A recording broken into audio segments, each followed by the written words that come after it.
Il allait la montrer à Madame Renkins. Elle mériterait de remporter le prix du plus beau légume. Nous allons voir maintenant si elle est aussi bonne qu'elle en a l'air. Je vais aller chercher un couteau. Elle était tellement parfaite qu'il comptait bien la garder plutôt que de la manger. Oh là là, elle a vraiment l'air délicieuse. Georges chercha un endroit pour la mettre en sûreté.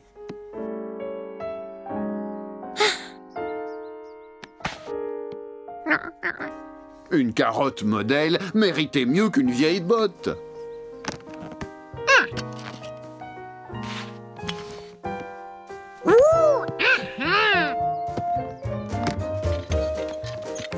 Georges, dis-moi, c'est bien mon télescope?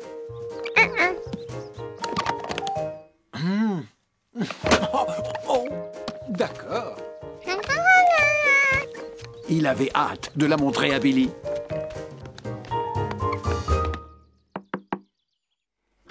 Bonjour, Georges. Billy n'est pas là. Il est à la recherche de ces lapins qui ont disparu depuis 2 jours. Si tu les aperçois, préviens-le immédiatement. Ces animaux n'arrivent pas à tenir en place. Caramel, Cocard, Galopin de Garenne.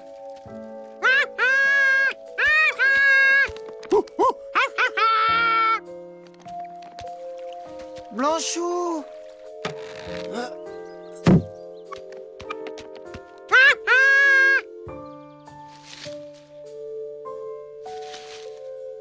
Oreille noire. Ça ressemblait à des empreintes de lapin.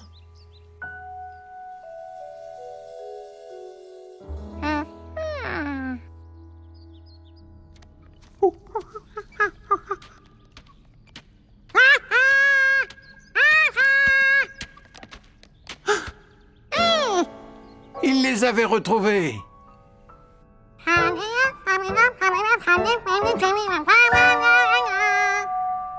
Ils avaient froid, ils avaient peur, et ils avaient très faim.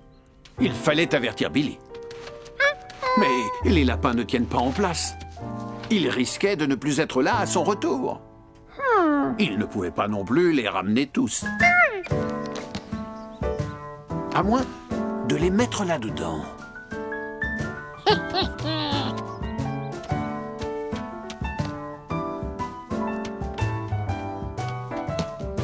Mais l'étui était trop petit pour transporter 5 lapins.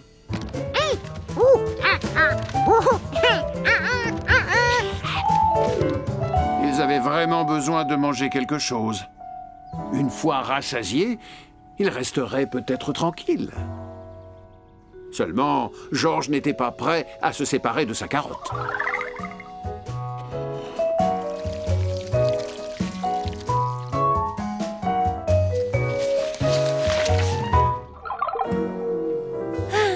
Jamais il n'avait eu à prendre de décisions aussi difficiles.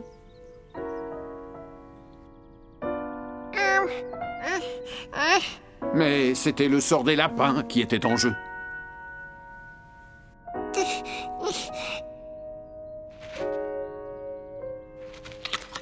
Il devait vite aller chercher Billy avant qu'il n'ait fini de manger.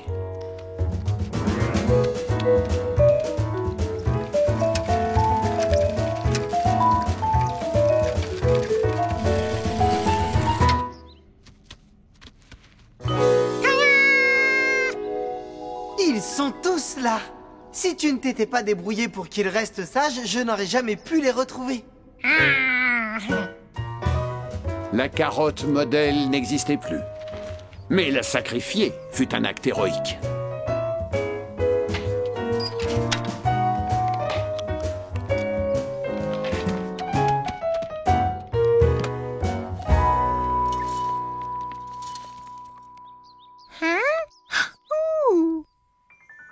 Tiens, on va avoir de nouveaux légumes. Un oiseau a dû laisser tomber des graines. Si ce sont encore des carottes, on pourra en manger cette fois?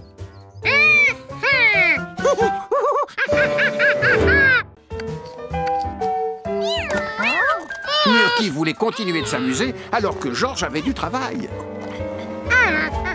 Le chaton était d'autant plus content de son nouveau jouet qu'il avait dû lutter pour l'avoir. Est-ce que vous faites encore des découvertes qui vous enthousiasment? Hélas, non.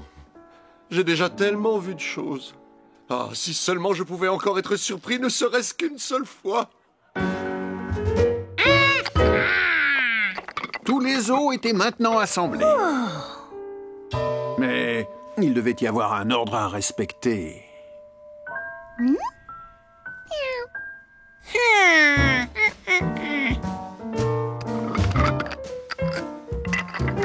Gnocchi était tout content.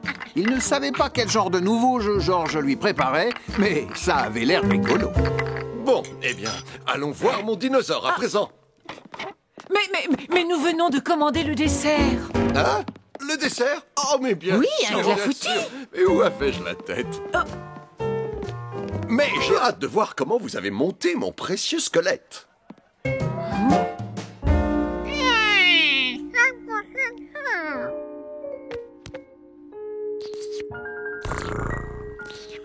En sa qualité de chat, Gnocchi était fatigué rien qu'à voir son ami travailler. L'assemblage de Georges n'était pas aussi réussi que celui de l'homme au chapeau jaune, même s'il ressemblait beaucoup au dinosaure d'à côté.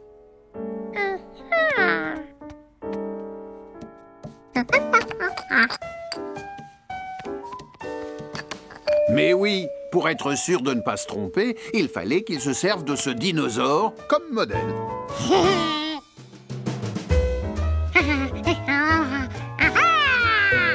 Georges compara tous les os, puis il les classa par taille et par forme. Comme ça, il connaissait l'emplacement de chaque pièce avant même de les assembler. Comme Georges avait fini de les classer, Gnocchi se dit qu'il pouvait les mélanger pour s'amuser.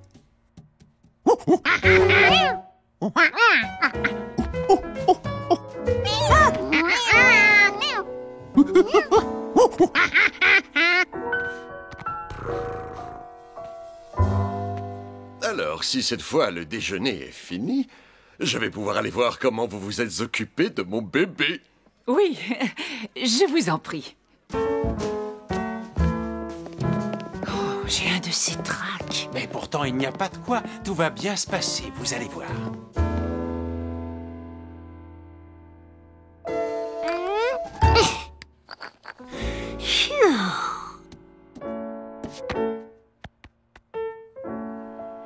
Georges avait assemblé un côté du squelette quand il remarqua que l'autre côté était identique, mais opposé. Il n'avait plus qu'à assembler les os qui restaient en se basant sur ce qu'il avait déjà fait. Quant à Gnocchi, il avait hâte que ça se termine pour qu'il puisse passer à un jeu qui serait aussi fait pour les chats.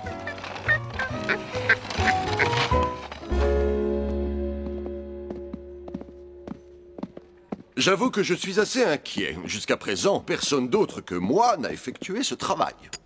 Seuls les meilleurs de nos experts s'en sont chargés.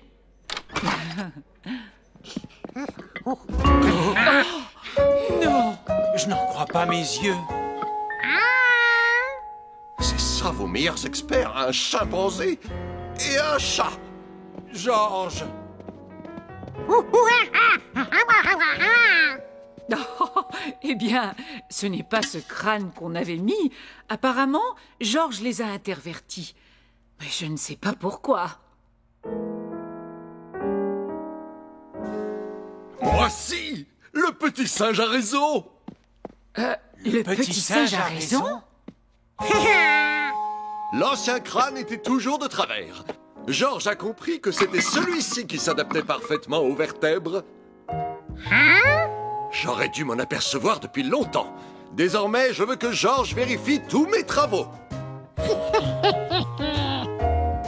De mémoire d'homme, ce fut la première découverte scientifique effectuée par un singe.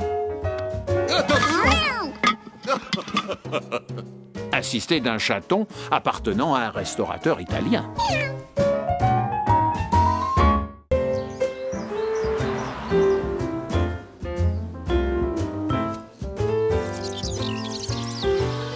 Madame Renkins avait hâte de terminer son travail. Oh.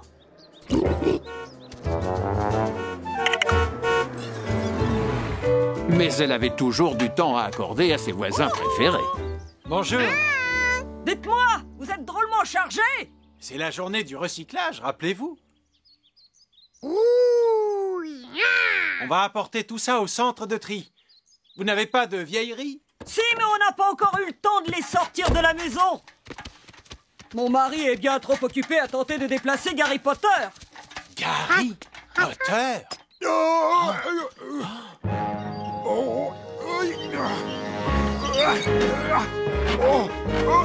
Vous pourriez m'aider?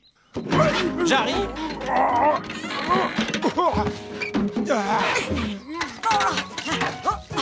C'est Gary Potter. C'est moi qui l'ai fait pousser.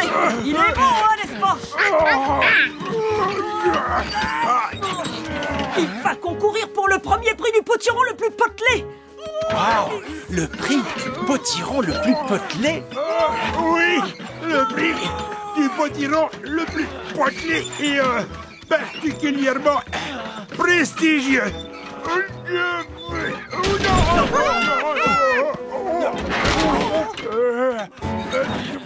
Ça va, je le tiens. Non. Si, je le tiens. Voilà, Lady, attention, à droite, à droite. Oui, c'est ça. Attention de ne pas l'abîmer. Ça y est, on y arrive.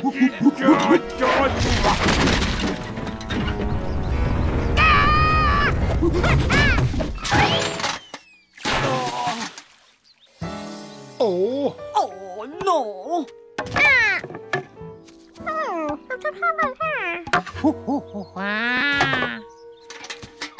Au moins, tu auras appris à te servir d'un levier.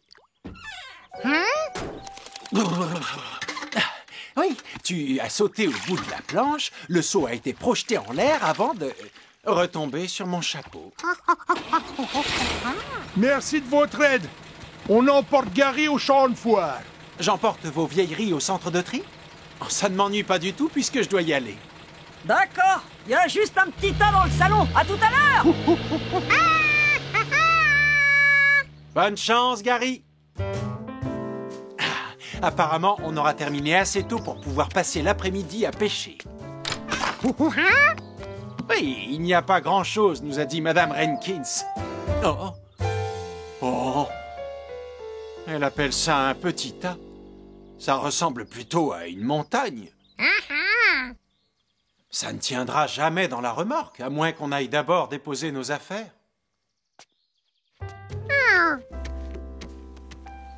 Ah, j'ai bien peur que ça nous prenne tout l'après-midi, George. On n'ira pas à la pêche aujourd'hui.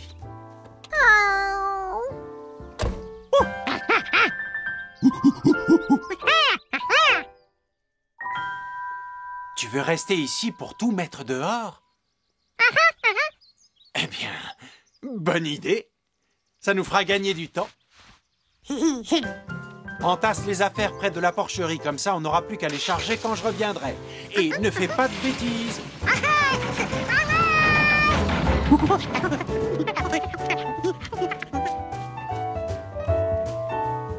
George devait tout sortir avant le retour de son ami s'il voulait passer l'après-midi à pêcher au bord du lac. Enfin, s'il n'y avait pas de vieilles planches à repasser pour le retarder. Mais il pouvait peut-être s'en servir pour sortir les affaires plus vite. Il lui fallait quelque chose sur lequel poser la planche.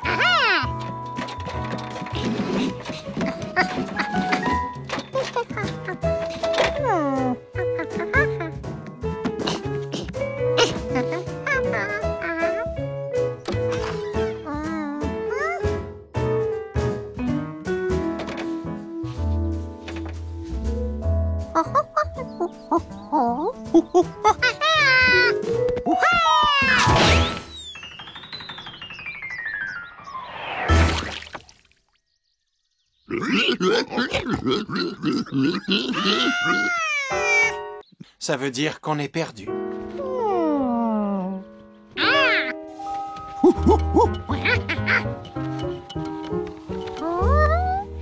Georges aperçut la passerelle, la mare au canard et même Leslie la vache. Mais il ne voyait toujours pas où il se trouvait. Jusqu'au moment où il tourna le plan dans le bon sens. À présent, toutes les indications correspondaient. Et Georges savait exactement quelle direction prendre. Par là? Eh bien, allons-y.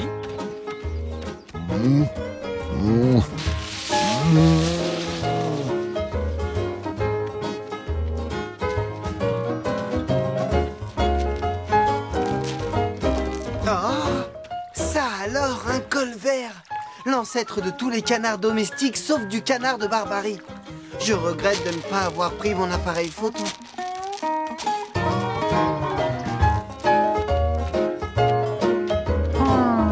Est-ce qu'on serait encore perdu?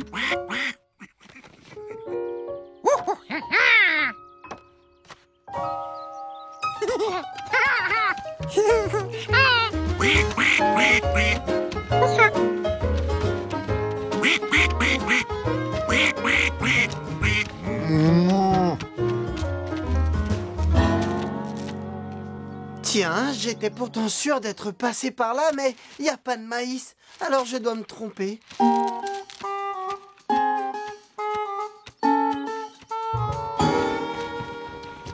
C'est toi qui as jeté la carte à la poubelle. Alors, qu'est-ce que tu proposes? Mon flair d'agent de police me conseille de prendre à gauche. Dégagez le passage! Il ne faut pas traîner. Tu l'as dit. Prends la première à gauche. Heureusement, c'est une belle journée pour se baigner. Oui, une belle journée. Mani est équipée d'un panneau solaire. Ce n'est pas le moment de barboter. Je ne peux pas vous laisser seul une minute. Quoi?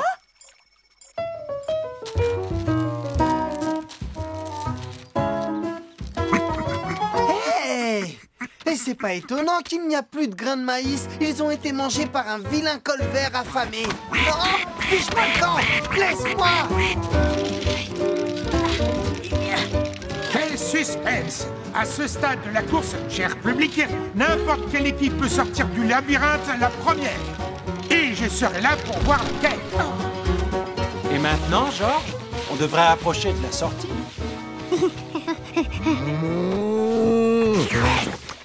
Le plan!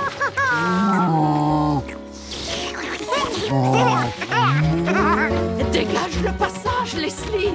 Maintenant qu'on n'a plus de cartes, qu'est-ce qu'on va faire? Tu veux qu'on suive la vache? Tu veux abandonner la course? Prenez le raccourci à gauche. Attention, je les entends arriver. Ils seront là d'une seconde à l'autre. Allez toujours tout droit. Va-t'en, sale bête! Laisse-moi tranquille! Georges, pourquoi veux-tu suivre cette vache?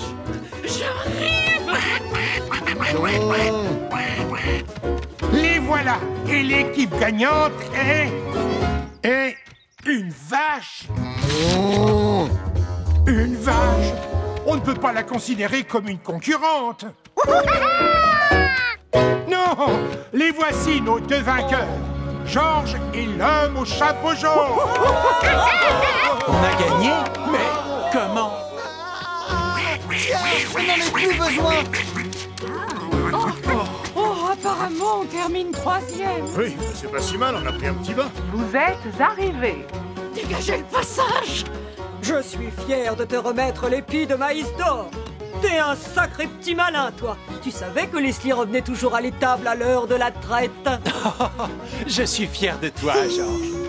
Il est super, ce trophée! Cher public, j'espère que vous avez été passionné par cette épreuve. Est-ce que quelqu'un par hasard aurait vu mon micro? Ah.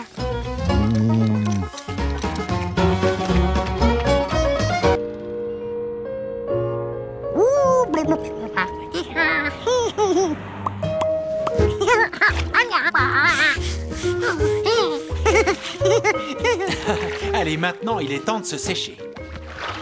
On ne doit pas rater la séance photo chez le chef Pasghetti. Tu sais, c'est un grand honneur de faire la couverture d'un magazine sur l'ornithologie.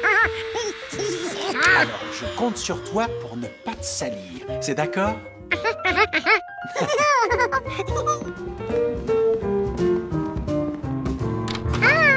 Bonjour, mes chers confrères ornithologues. Georges s'est fait tout beau pour la séance photo. Où va-t-on poser? On va commencer par prendre quelques clichés dans le parc et ensuite on s'occupera de la couverture. Oh, mais dans le parc, c'est tout sale. Alors que Georges a pris un bain pour l'occasion, vous ne préférez pas le prendre en photo tout de suite? Oui, mais c'est le matin que le Tangara vermillon fait son nid et on ne voudrait pas le rater. Non, non, non, non, sous aucun prétexte. C'est un oiseau superbe. Mais vous avez oublié comment s'était passée la séance de l'année dernière. Ah oui, c'est vrai. Vous avez raison. Essayons d'éviter la même erreur. Attendez, j'ai la solution. Georges n'a qu'à rester ici. Il aidera Steve et Betty qui sont dans la cuisine.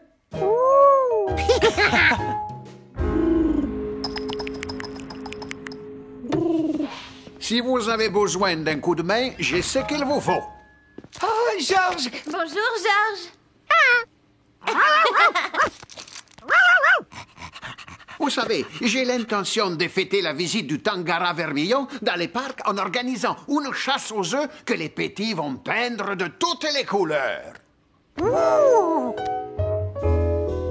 j'ai peur qu'il se tâche en faisant ce travail. Comme tu voudras, mais tout bon cuisinier doit d'abord mettre un tablier. Georges, rappelle-toi, je ne veux pas que tu te salisses. Nous te prendrons en photo dès que nous serons revenus du parc. Au fait, Giorgio, ne touchez pas à mon chef-d'œuvre tout en génoise et crème fouettée. Je l'ai appelé les délices de Tangara. Je suis sûr qu'il plaira à tous ceux qui ont les becs fins comme moi. Il n'arrivera rien à votre gâteau, monsieur Pasghetti. Je vous le garantis. Avec le grand chef Steve au fourneau, tout se passera bien. Sois bien sage et surtout ne te salis pas.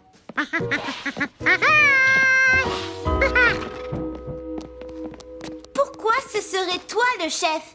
Parce que je suis le plus grand et le plus expérimenté. Et en plus, j'ai la toque. Non, non, non, non, non, Georges. Laisse l'expert en peinture sur œuf te montrer comment faire.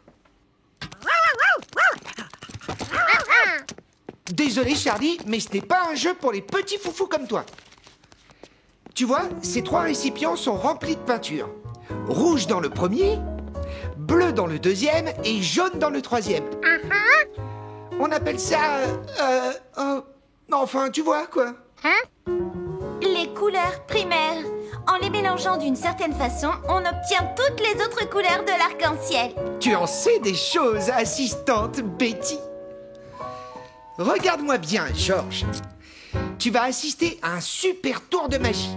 D'abord, je plonge l'œuf dans la peinture jaune. Ensuite, si je plonge l'œuf jaune dans la peinture bleue, abracadabra, il devient... vert. Et ce n'est pas du bluff. Si le jaune et le bleu donnaient du vert, qu'obtiendrait-on en mélangeant le bleu et le rouge?